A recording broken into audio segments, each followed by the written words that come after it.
No doubt about it. One of the biggest challenges for an online facilitator is keeping participants in your internet meetings engaged. Come on over to the desktop and let's look at some ways to make that happen.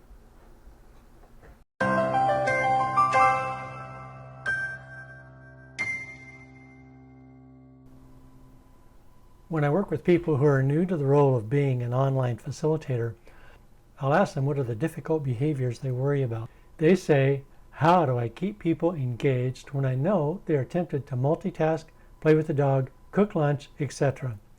Well, fortunately, there are ways to engage participants. There are, first and foremost, interventions. And here's the really good news. The list of interventions is actually quite large. Too many, in fact, for us to cover in a short video like this. So I'm only going to highlight 3 that I use all the time. The first one is a technique I call name the next person. This is a technique where in the middle of a module, I will name a participant to be the first person to speak when we have closed discussion on the current module. And then I'll give that person an assignment. And usually that assignment is summarize what we learned by having this discussion or summarize what we decided because we had this discussion. The second technique I use all the time with a whole group is one I call, what are we going to tell the boss? Again, imagine I'm in the middle of a module. What I'll do is tell everybody, we're going to summarize at the end of our discussion what it is we learned or what it is we decided that would be appropriate to report out to the boss.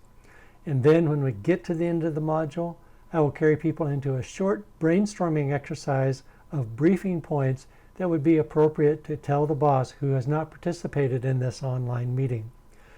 The last technique I want to bring to your attention is to recognize the special role we have as facilitators to cheerlead and role model good meeting management behaviors.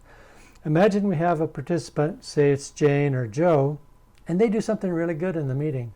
What I like to do is pause the meeting and have everybody else reflect, what is it that Jane or Joe just did that helped us create forward progress? As a facilitator, that does 2 things for me. First, it punctuates forward movement in our meeting, which is always a good thing to do. The second thing it does for me is it provides a learning moment.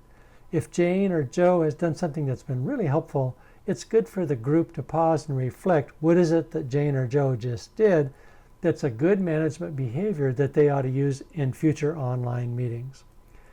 There is also a prevention you can use, and that's to set expectations.